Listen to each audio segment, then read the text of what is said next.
Garcia. I've met Sanji. I'm the state beef specialist. I'm going to be talking about a pretty broad topic. I'm going to touch on some of the things that Dr. Larson talked on. And I'm going to be talking about optimizing management for profitability. Now, this is a very, very broad topic.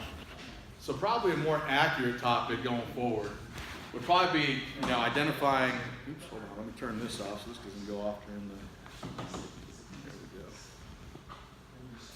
More accurate topic would be, identifying management and resource capabilities for increased profitability. Now, before we kind of go forward, everything in the beef production industry isn't uniform. We all know that. There's nothing that, we all can or should be doing. There's things we should be doing, but obviously there's variance of what we actually are capable of doing. So when we're looking at these capabilities, and we're looking at resources and identifying our management capabilities, we need to ask ourselves some questions. What is our operation capable of? How much land do we have? What resources do we have available to us? What are our goals? What are we trying to accomplish with our operation? What type of cattle are we trying to do? What are we trying to do with our cattle in terms of marketing, growth, efficiency? Are you adaptable? That's something that Dr. Larson talked about. Are you so invested in one method or one type of production scheme that if something falls out that you're unable to adapt and kind of recover from? And obviously, are all your resources and your goals, is this something that's compatible with each other? Now, the reason we kind of bring this up, especially in the Intermountain West, is this is a very unique place to raise cattle. I've been in some other places of the world where there's unlimited rainfall, unlimited forage. I came here from working at Louisiana State, and you would be grazing 3 cows per acre and still be making hay on that. That's not the situation. We're averaging about 15 to 17 inches of precipitation annually, and the U.S. average is 37 inches. So right there, we got a moisture problem. We go through periods of drought. Southern Utah right now, very, very dry. We have snowy winters like we had last year. That creates a problem, during calving season up here sometimes. We have a high altitude problem, having to pap test bulls, brisket disease. That's not an issue a lot of other people deal with around the world. We have variable forage due to our droughty summers and our snowy winters. And obviously we have water available issues, not just with having readily available water, but our water use. The West, the Intermountain West, the desert there are some water issues that we need to be aware of. This is actually one of my favorite maps to put up here, and it talks about the cropping climate types of Utah. And all these different colors are different climate types. So you have kind of this Arctic tundra area up here, and then you got some cold desert and some high desert and some other different types of things. But you can see here, there's really nothing uniform about the climate, from north to south, east to west of Utah.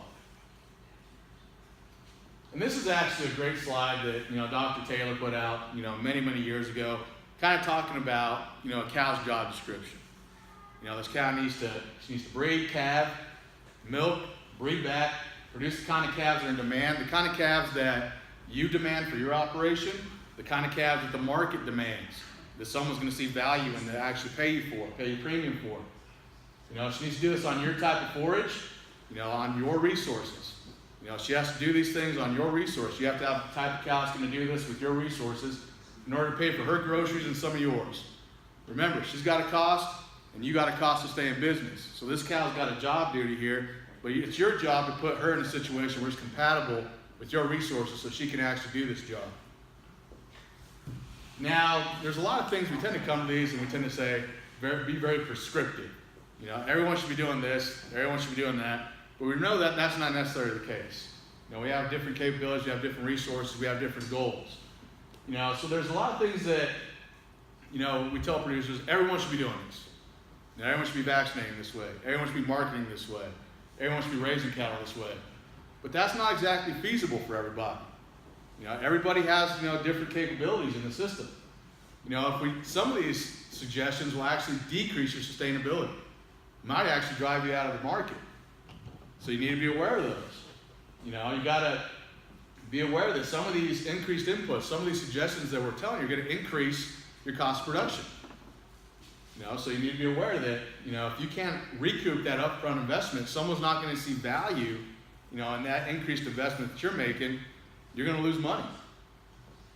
And obviously, a failure to critically evaluate your ranch resources and capabilities prior to implementation can lead you to a lot of problems.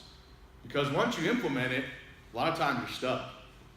You know, you've implemented a production system, you've implemented a practice that might actually decrease your profitability. So there's a lot of should versus capable type suggestions. As we go forward here, we're going to talk about some things that we should be doing. Obviously, these aren't universal. You know, there's things that every suggestion can be tweaked in the beef cattle industry. It can be modified for your specific operation. Now, we've already talked about, you know, suggesting uniform solutions. You know, the uniform solutions work for the producers who have the resources to implement. You know, have that ability to, you know, kind of budget, you know, for that and kind of, you know, have the resources to come out ahead. The other producers who implement these, typically what happens is they have to go out and purchase other resources. They've utilized all their resources, now they got to go buy their neighbor's resources to stay in this system. So they see a decreased profitability, they see incompatibility in their beef production system because they're utilizing animals in a system that isn't compatible with what they're trying to do. So basically, a management suggestion helps one producer profit, might actually drive another producer out of business. All right, so now that I said we shouldn't be doing uniform things, we're going to talk about things that everyone should be doing. You know, we're going to talk about things that, you know, we should be doing at some level. Obviously, that your effort or your level of these different things are going to be variable from producer to producer. And we're going to go into these a little bit more in depth. We're going to talk about managing a continuous beef cycle. Talk about good animal husbandry, which, you know, obviously no one else, I'm not telling you guys anything you don't already know. Herd health programs, identification, record keeping, matching your animals to your resources, you know, evaluating the markets that are available to you, you know, being adaptable in those markets, being willing to think outside the box and maybe, you know, enter into even a niche market if you have to. You know, evaluating new technology and management techniques. There's all kinds of new technology and management techniques out there right now. And then being aware of public perception. You know, that's a big one. That's something that we've kind of failed at as beef producers. All right, so how does a producer decide what to implement? You know, implementation of new management techniques and new technologies needs to be really critically evaluated before you do it. You need to ask yourself a couple questions before you implement this or before you modify it to implementation. You know, does it make you more efficient? You know, is it going to make you more profitable? Is someone going to actually see value in that product that you're producing with that new implementation of management? You know, does it improve my operation as a whole? Does it improve my cattle production efficiency? Does it improve my profitability? Does it improve my range situation? Does it improve my nutrition program? You know, is this something that's going to improve my operation going forward? You know, do I need that specific management system? Or can I modify that suggestion to fit my specific production system? And ultimately, are my resources compatible with what I want to implement? You know, can I implement this management system and still be compatible with what I have? Now, most management technology in place will be specific to your operation. You know, even from ranch to ranch, county to county, most people are going to tweak those a little bit and make them specific for what's going to work for them and make them more efficient and profitable. You know, and the main reason for that is we have a very diverse beef program, beef production system in this country. Nothing is uniform again. No one's using the same breeds. No one has the same land mass. No one has the same range cover. You know, no one has the same labor, facilities to manage everything. So obviously, implementation, you need to really look at this specifically for your operation. Now, you can, like I said, a modified version is acceptable if it works for you.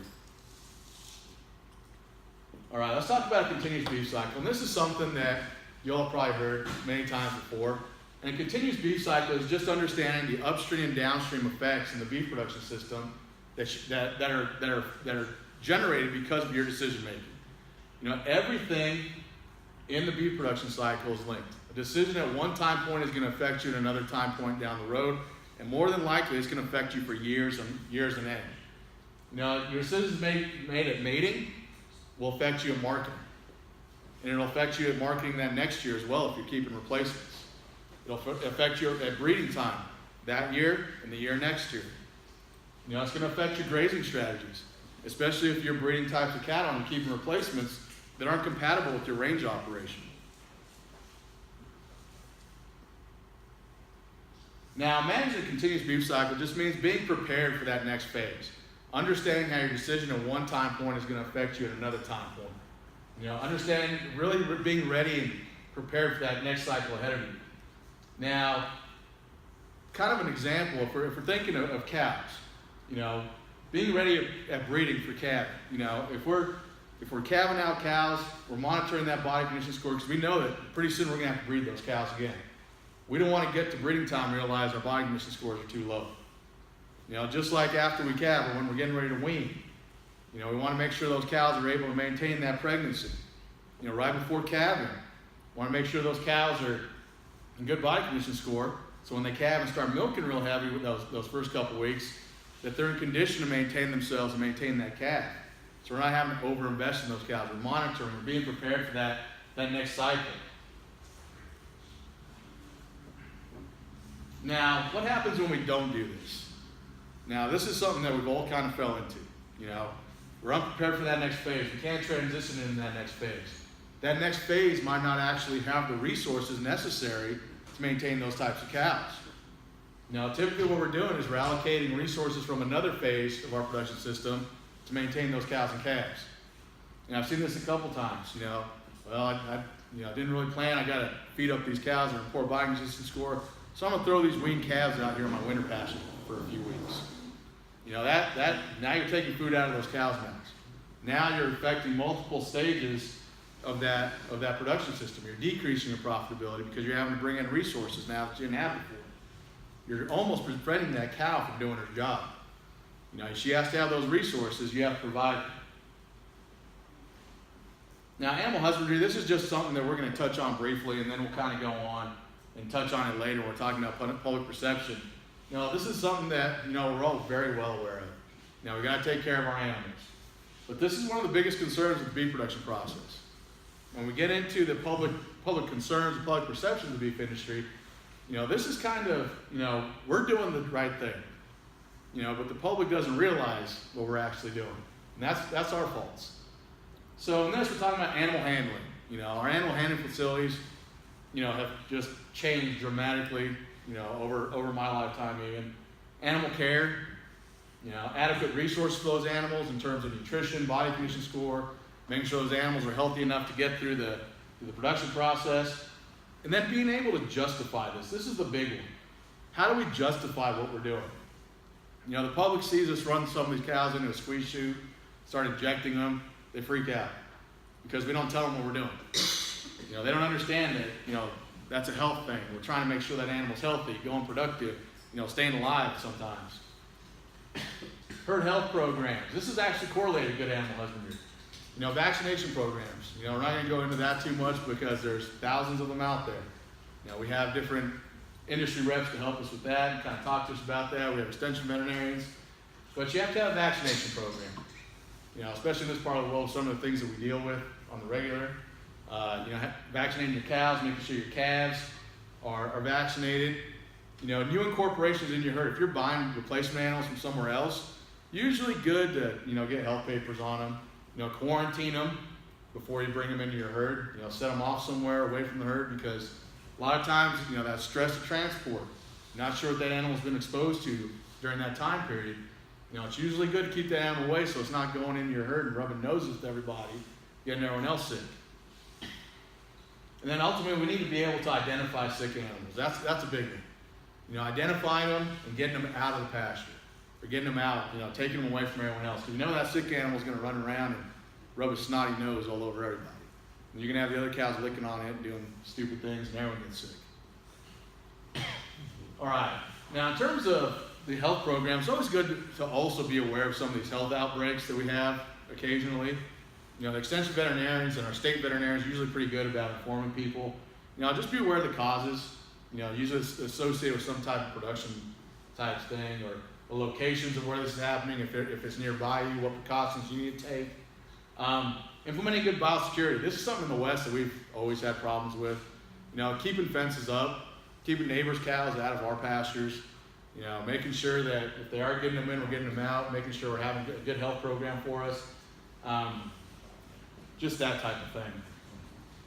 Now, herd ID, this is actually something that, Dr. Larson and Aaron was talking about tracking a little bit, in terms of being able to track our animals back. Now, this is just not for ownership or tracking. We have hot iron brand, freeze branding, tattooing, EIDs, and this was something when I went to Louisiana, really surprised me. You don't have to have a brand on the animal there to sell anything at the auction barn. And that was really surprising because I grew up in New Mexico. You go to the auction barn, you're showing a brand card, they're checking that brand, you're making sure you can sell it. This is very good for us, in this state and around the West, just because it allows us to really kind of show possession. But her idea is just more than just ownership. This kind of leads into our record keeping. Now, record keeping is going to be really dependent on the type of operation you're running. The extent of your record keeping is going to be influenced by that. But record keeping allows us to associate productivity to specific animals. It allows us to really evaluate those animals in our production system. How they're growing. Did that cow become pregnant? When did she calve? Is she one of the first calves to calve in that 45-day period every year? Or is she always a late calver that we're kind of having to allocate some resources to try to get her back into the system? How many pounds of weaned calf is she actually producing for us? How much product is she producing for us every year? If she's calving in the first 45 days, but she's only weaning a 300-pound calf, probably not something we want to keep around. We probably want to evaluate if we got something younger to kind of bring in. Disease. Are we having to treat her calves? Are we having to bring her in all the time to treat her? Those things, if we keep records in, we can actually, be aware of. Now, vaccine verification. How many people have taken animals to the auction barn and they asked about vaccine background? I was really surprised. I took some animals back home and that was the first thing they asked us for was vaccine records. I was very surprised about that. And ultimately, herd ID acts is to make more accurate selection. Actually select animals in our herd that are productive and producing a profit for us. Now, this is also something that really helps us evaluate performance. This individual performance, this record keeping, is really going to allow us to really determine which animal is productive in our herd. It's always nice to go out and look at them and great, but if we have some actual quantitative information to look at, it helps us be a little bit more accurate in our selection decisions. This evaluation or management, it also allows us to really say, okay, these animals producing a certain way. Is that due to our management? Is that due to our selection? Is that due to something we changed over time? How did that influence what we were trying to do? Now, obviously, the level of record keeping is going to vary from producer to producer. If you're a cow-calf producer, you're looking, did that cow get pregnant? When did she calve? How many pounds of calf did she raise? Did she raise that calf to market? You might be looking at weaning weights, vaccination history, weight of shipping. If you're retaining ownership, you're looking at your preconditioning program, making sure those animals actually participated in it. Now, if you're a seed stock producer, your record keeping is going to go up much more. You'll be looking at weights at all life production time, weaning weight, birth weight, yearling weight, scroll circumference. You might even have some carcass measurements in there. So you can see here how record keeping is going to vary from producer to producer in this detail. All right, let's talk about matching animals to resources. This is a common thing that I tend to hear. I want cows. My neighbor has really good calves, really nice bull. And you always ask, first question I ask is, do you have the same resources and your goals as your neighbor? And usually the answer is, well, I don't know what they're trying to do. I don't know how much land he has. I don't know what facilities he has. I don't know what resources he has. But I really like what he has out there. Now, we have to, especially in the Intermountain West, on range operations, we really need to be able to match our animals to our resources. This is going to affect our range utilization, our supplementation programs, our impact on the environment, which we'll get into, with some of our grazing programs that I'm sure Dr. Thacker will touch on. But it's going to affect our marketing goals. Are we producing a calf that fits our marketing goals? Are we actually producing a calf that's going to fit that market? And then ultimately our breeding goals. Our breeding goals are very, very much tied into our matching our animals with our resources, especially for keeping replacements. We're trying to produce an animal that can function on those resources and is compatible, and going forward will be a sustained member of our herd. Now let's put this picture up too. This is actually my family's place in New Mexico. So this is summertime. We're at about 8,000 feet elevation. So you can see it's pretty dry. This is right after monsoon season. There's about 2 months there before it turns brown and dies. And then you got, the winters here. We got some snowfall. And then I put this picture up. This is our neighbor. He has a bunch of center pivots, and he can do some different things than we can. So obviously, us saying we want to do what this guy's doing with this probably isn't compatible. We have to take that into account. Now, I'm just going to touch on this because, once again, Dr. Thag's probably talk more about this, but your grazing strategy, regardless of animal compatibility, needs to be evaluated. Your stocking rate. Know what your stocking rate is. Obviously, our land is a slow recovering, fragile resource. We overutilize it, we overgraze it, we do a lot of damage to it. This is essential for us to continue to be able to utilize this on a yearly basis. Now, compatible animals, not only are they going to allow us for increased productivity, increased efficiency, but it's going to allow us to make sustained improvement in our herds. We're actually going to be incorporating animals that are compatible, and we're going to be able to improve them at a slower pace, but it's going to be a sustained pace for our specific situation. It's also going to allow us to be adaptable. If we have animals that are compatible with our production system, if something goes a little haywire one way or another, those animals are going to be more able to sustain that variation and change. As opposed to animals that are completely incompatible, something goes wrong, all of a sudden we have a train wreck. It allows us to maximize our efficiency of our resources. Less costly to maintain those animals. Allows us to optimize our supplementation programs because we know when these animals are going to need resources, when our resources are going to run out, when we get out, we've got to supplement those animals. Now, the big question I usually get is, how do I match these animals to my resources? And if any of you ever heard me talk, this is a big point of my talks. Multiple trait selection. Select for all the traits that make an animal productive in your system. It always drives me crazy when I ask somebody, well, what are you selecting for? Well, birth weight. But what else? No, I just want to get calves on the ground. Birth weight's important. It's important to get calves on the ground, but you want that calf to grow. You want that calf to be efficient.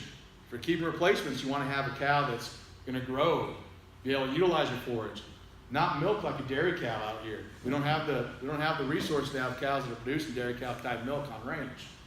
So you need to look at all these traits. If you're retaining ownership, marketing on the grid, probably going to be looking at carcass traits. So select for the animal that is going to be most productive as a whole, and all the traits are going to make that animal productive as a whole in your system. Rank potential replacements for all the traits that are going to make her a good female and a long-lived female in your herd. Select replacements based off the traits that are essential. This goes back to record keeping. This is going to allow us to really say, okay, well, what did mom do? What did her sisters do? How did her brothers grow? Is this coming from something that's compatible that we can use? Now I always put up the 205-day adjusted weaning weight because that's like the one claim to fame from New Mexico State where I went to school. That was the one thing that Dr. Knox kind of put together and really kind of allowed us to even the playing field. It adjusts for birth weights, adjusts for age, so we can actually come to a more realistic actual weaning weight with that adjustment factors. Bull selection. Once again, your neighbor's bull might not be the bull you want. Might look great, might look great in their system, but might not be exactly what you want. And that's another reason why it's important to keep your fences up. Because that might not be what you want breeding your calves. Once again, multiple trait selection, especially important in bulls. Select for all the traits going to make a productive calf and replacement cow in your herd. The reason for that is the bull has the most potential to change your herd, your genetic base. If you think about it, he's throwing his genetics out there on 20, 25, as we're starting to find out, upwards of 40 cows sometimes. If you're using multiple bulls in a single pasture, he's going to throw his genetics out there, and that's going to affect you for years. It's going to affect you a year till that heifer gets ready to breed that first time. It's going to affect you if you keep her, the type of calf she produces. It's going to affect you in the resources she utilizes to produce that type of calf. Now, obviously we have a ton of tools to really select for bulls right now. And my general feeling is the more information we have, the better to really make an accurate decision to really put something that's compatible with this. Obviously, appearance is something that we need to worry about here in the Western United States, and because we're covering rangeland, this bull needs to be able to walk. Are his feet sound, are his legs sound, are his hips good? Does it look like he's gonna be able to travel, to get to calves? Appearance is also a great indicator of animal health. Is he healthy? Does he look like he's going forward and not backwards? Individual performance. Some of these bull tests, you can actually see how that bull actually performs compared to other bulls on the test. Test ratios let you know how that bull compared to that test population. Was he one of the more growthy bulls? Was he a better carcass bull? What kind of bull was he compared to these other breeding animals? Pedigree. That's something that I usually just it's nice to look at. It's an indicator of inbreeding. It kind of shows some of his familial background, his ancestry. So if you know something about that, that's something good to look at. But the other thing pedigrees are good for is a lot of the breed associations will actually put on that pedigree if his ancestors are carriers of certain deleterious diseases. Dwarfism, curly calf, things like that. EPDs, this is the big one. And this is actually tied directly to molecular testing right now. EPDs are probably still the most accurate way for us to make selection decisions on animals. It's a prediction of how that bull's offspring or that cow's offspring are going to perform relative to the breed average for that bull. And they have EPDs for everything. So it allows us to really select for an animal as a whole. Now, this is tied to molecular testing because there's a lot of commercial molecular tests out there right now. And we're using some of these tests to increase the accuracy of our EPDs. Those molecular tests are generated. We know that there's certain mutations associated with specific traits. And we're incorporating those into our EPD calculations and making those EPDs much more accurate, much quicker. And then obviously, multiple trait selection for bull selection is essential at all levels. All right, let's talk real quick about new technologies. Now, there's a ton of new technologies out there. The one I'm going to talk about, because I'm a geneticist, is the molecular testing. Now, there's a lot of commercial tests out there right now. And this really is the wave of the future. Right now, for some of our highly heritable moderately heritable traits, these tests are fantastic. I know there's a lot of guys hedging their bets going in the feed lot, sorting calves based on these tests for certain carcass quality or composition traits, and then marketing those individuals on the grid because they know if they're managed correctly, they're going to hit certain carcass milestones.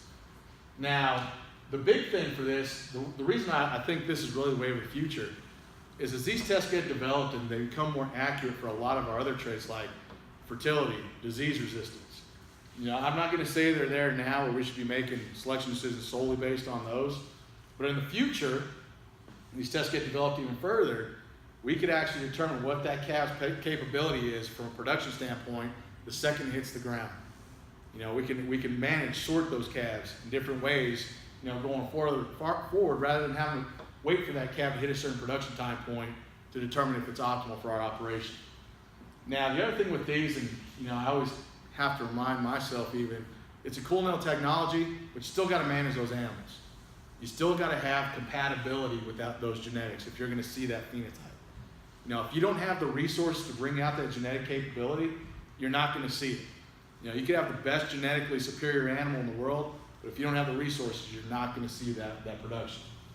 Our animal handling techniques, we still run, the old, wood-sided, straight line corral, chute type thing, manual chute. But we have solid gate, curving, temple granite design, hydraulic, this and that, all this kind of cool stuff now is constantly evolving to help us really handle our animals a little bit better.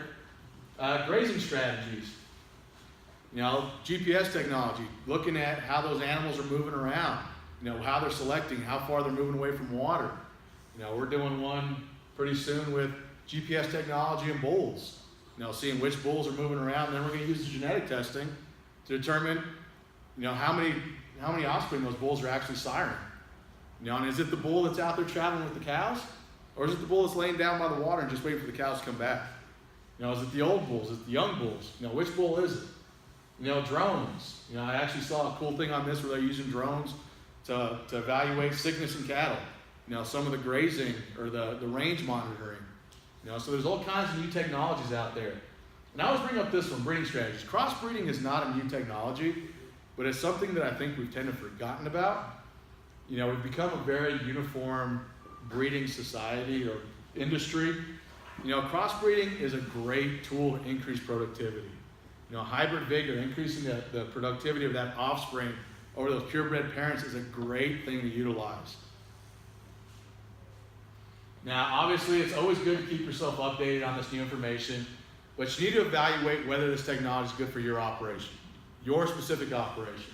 Will it increase your productivity? You know, will it make a noticeable improvement in your operation? Is it something that you can invest long-term in? Is it something you're going to be able to keep going, you know, long-term?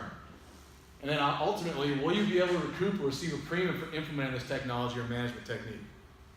Is someone going to see value in it? If you're going to implement this, but you're going to get the same prices as someone who didn't implement it, you probably need to evaluate it a little bit closer. All right, public perception. I'm just going to touch on this. But this is something that we need to be aware of. The public is our consumers. You know, we need to educate the public. You guys hold a lot of clout, you know, because you guys are the experts in the cattle industry. You'd be surprised how many crazy calls every week I get in my office from people asking me about some of these misconceptions associated with the beef production industry. You know, land use. You know, are we just out there destroying the land and pulling cows off? We're destroying everything. Antibiotics, we just inject them free will. You know, hormones, tons of hormones in animals, right? You know, no one's worried about birth control, but, you know, hormones, that's where it's at, okay. Animal handling and welfare. You know, there's a misconception that we bring animals in, all we do is beat on them when we bring them in. They don't understand that we want to bring animals in, we want them to remain safe and healthy, not just them, us, because a stressed animal is not a productive animal. And animal harvest. We can't even say slaughter anymore. We have to say harvest. You know? Because, you know, people tend to forget that in order to get that hamburger, something before that needs to happen. So we need to educate the public. You know, we're losing public approval, and that decreases our market share. That means people are going and investing their money somewhere else. You know, they're moving away from meat. They're moving away, maybe going to something else. You know, you guys have a lot of clout. You guys know what you're actually doing. You can educate the public effectively on what's going on. You know, use factual information, scientifically based information. You know, don't just shrug it off, because that's what we've been doing for the last 30 years. We hear something crazy and we go, yeah, that person's crazy. They don't understand. But people who don't understand agriculture believe that nonsense. So we have to be aware that, you know, we have to educate people. So kind of summarize and just kind of wrap it up real quick. You know, what really affects profitability? And I would say that it's our compatibility of our production system and our flexibility in that system, our ability to adapt. You know, the beef production system really is a puzzle. If you ignore just one of these sections right here, it's going to affect every other section of your system. You know, you ignore your range management, you know, you're going to have public perceptions issues, you're going to have breeding issues, you're going to have nutrition issues, you're going to have all kinds of things going on. So optimizing management profitability means knowing your resource capabilities, managing that continuous beef cycle, constantly being prepared for what's coming next, critically evaluating what can make you better. You know, I always hear, well, I've been doing it this way for the last 50 years. You know, this is as good as it's going to get. There's always room for improvement. We can, even if it's small, you know, things that make us better. Thinking outside of your traditional methods. Be adaptable. Be flexible. Be aware of the markets, what's going on, how you might be able to take advantage of some of these things. Have a firm understanding just because someone is doing it doesn't mean you should be doing it. You know, once again, specific for your operation, be an advocate for your industry, and obviously be able to manage the system and do all these things every year efficiently. With that, I'd be happy to answer any questions. I'm being a hack up here. I'm just kind of, yeah. So everyone's touched. Yeah. Matt, I thought one part of your puzzle that was missing is just dealing with the previous generation. Sometimes they just flat won't let you do that. You got to put me up here and say that. No, I agree with you. You know, I deal with that. That is the biggest part of that puzzle, I think. Well, there is a problem with that, They but I have think the there's, same hurdle as we do. what's that? They have the same hurdle. Oh, absolutely. You know, and then you run into a situation, well, grandpa did it this way, dad did it this way, I'm gonna do it this way. You know, and then you have the other situation where you have the younger producer saying, hey, I wanna implement something new that I've researched that I think would really help us out, and then there's that generational roadblock. And that's something that we're running into right now because the average age of our producer is what, 58? So you have some of these younger producers trying to come in and, you know, you've been in that production scheme for a long time, so that's something that, You agree and run to town and buy it and throw it out to the cows so they start licking on it and dad has to pay the bill. I'll see what I do is I load up the bulls that dad bought, I take them to sales barn, then I go buy the ones I want to drop them off before he gets them. And then he thinks it's great that he did a good job, so. I think educating the public too, you see just a while ago down south where they're railing cedar trees, they're just, environmentalists are just land blasting NRCS and DWR and Right. BLM, and then all of a sudden they come out with something, so yeah, they're not showing you the whole picture.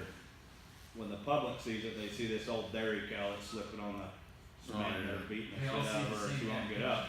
Why ain't we commercializing, you know, this is what our actual producers are actually treating their animals like. I'm glad you brought that up because we actually have an extension program right now called the Beef Producer Educator Program. And we're actually developing business cards for you guys to pick up, hand to your family members that don't understand or come in and say, I don't eat beef because it has hormones in it. Yep. Well, here's a card for you. It has, you know, implanted beef is the lowest hormone concentration when you look at soy, milk, peanuts, things like that. Cabbage, you know, and the thing that blows my mind, I brought up the birth control thing. Birth control is 500,000 times more estrogen content than implanted beef. Flat. But we'll pop those like, Yeah. so, and they talk about, oh, well, our antibiotics and our hormones, cows are defecating and urinating, it's going into our water. Where do you think you go after you pee using birth control? Where's that going? So, I mean, there's misconceptions, and we've kind of let ourselves, created this problem for ourselves a lot of times. So yeah, you're right, we need to be more proactive rather than someone puts out a video and then we go, oh, no. Oh, yeah. So what are you calling that program? The Beef Producer Educator Program. And if you want, we have cards right now for hormones, antibiotics, benefits of grazing, animal welfare.